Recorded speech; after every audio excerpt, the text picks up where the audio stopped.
degree. So he was doing a, knuckle down and study, like the next day was the class, and the next day or day or two, but anyway, final exam. He gets a phone call, and it was a friend of his, and his friend says, this way he was up in New York City, so his friend's calling from Cleveland, Ohio. He says, I don't care what you're doing at the moment. Whatever it is, forget it. Just put it down, get out the door, and get down here to Cleveland. He said, I've just met these most incredible people, and you've just got to meet these people. So whatever you're doing, forget it and just get down here. He said, he just stood up and just, these incredible people. He just left his book on the shelf. He didn't even close it on his table. And he went out the door and said, now he got down to Cleveland. And he got there, and it was like early in the morning, 4:30 or 5 in the morning. Knocks on the door, and this young woman with long red hair opens up the door. She welcomes him in. She tells him, take your shoes off, and then he goes in this room, and there's a bunch of people sitting around the room with their hands in a bag, murmuring something. And she goes, we're having a job for right now, would you like to chant? And he didn't know what to say. He said, yeah, sure. He saw his friend hadn't opened his eyes, and was like, He sits down, and she gives him some beads, and she tells him how to chant. And then, then there was more ceremony in the morning, and then finally there was like prasadam, and that was it. So friendly people, wonderful prasadam. He didn't go back. He didn't even go back to get his stuff. He just stayed, and he lives in Detroit now. He's like, because why? His heart found a home. These people were so wonderful. The red-haired girl who came to the door, her God's sister, Sita Devi. She was living in India now with her husband, Harisari Prabhu, and very active in serving Prabhupada's mission. She's become somewhat of an expert in Narottam Thakur, and we're all praying that she has some manuscript that she will manifest it into a printed book form. So many wonderful devotees. And when you meet special people, you just naturally gravitate. You want to be around them. You want to be friends with them. You want them to know you too. So having good relationships among yourself was also a form of service to the mission to Srila Prabhupada.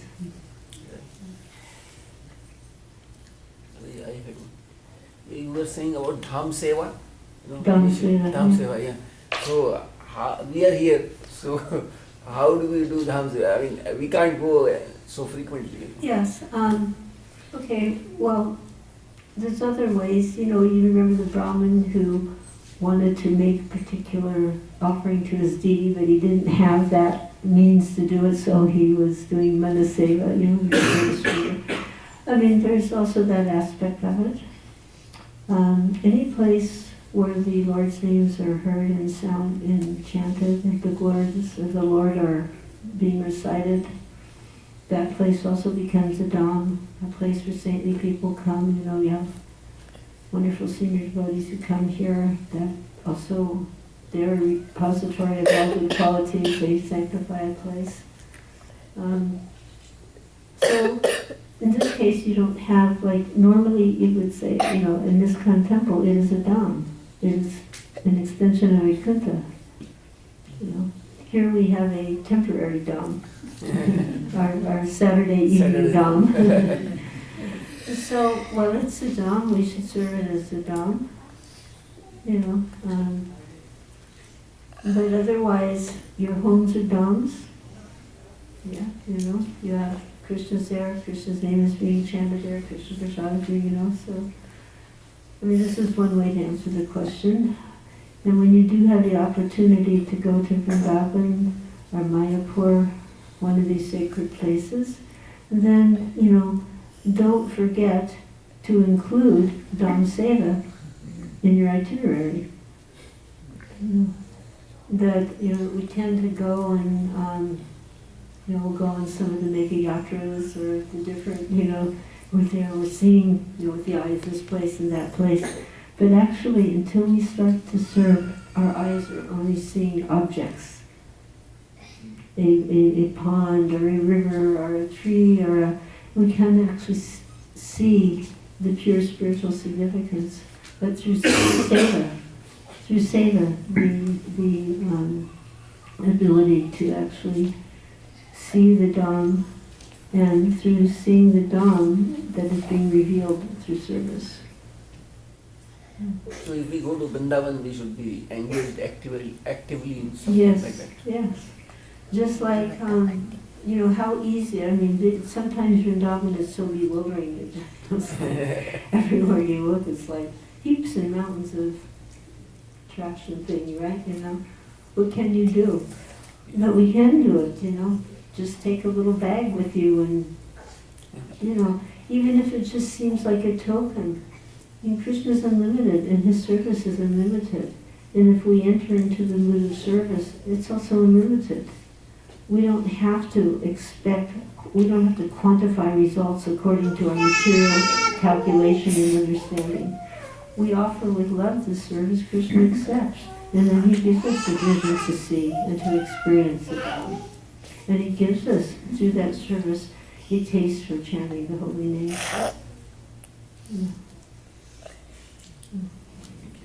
But we can begin at home.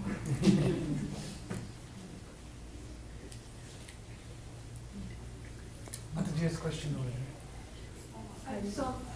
Thank you so much for mentioning the home. I was sitting here wondering, and I was thinking, well, maybe I'm just on the verge of being a sentimentalist.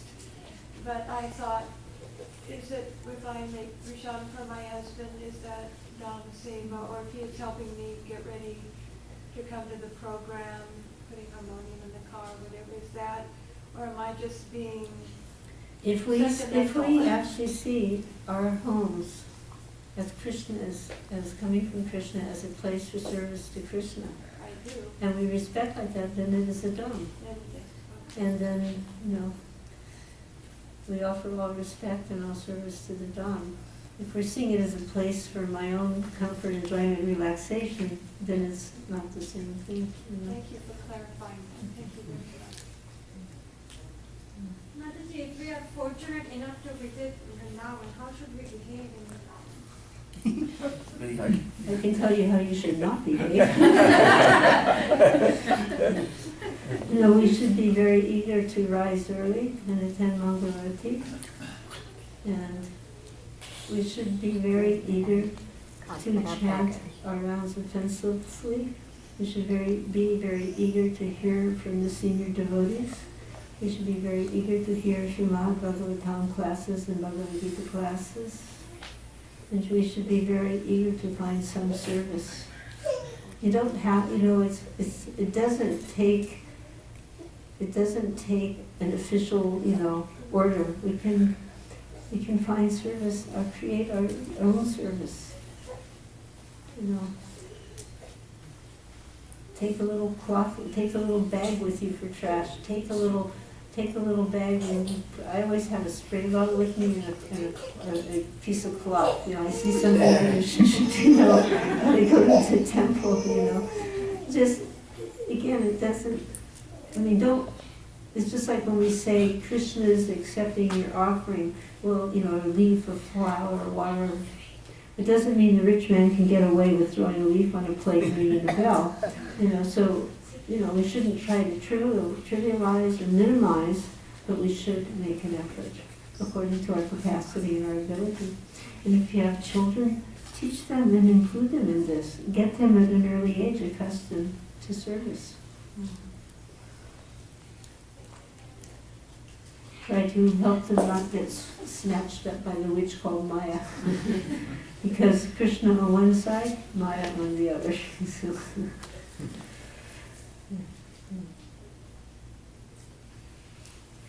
Mataji, can we start honoring the dham by honoring this dham, like keeping up our shoes in the shelf? Yeah, see? Yeah, we can start from here. If you come through the doors Yeah. considering I'm entering, this is a sacred space, this is the Dham, instead of thinking, oh, this is the fusion yoga room, Yeah. If you're thinking like that, and you're making like that, Krishna will make that vision for you. And then you just said a very nice thing. Yeah, it No, looks, pra- yeah. And so many other ways you can, consider. And that will help your consciousness. And as you're looking for more ways to serve, Krishna will reveal.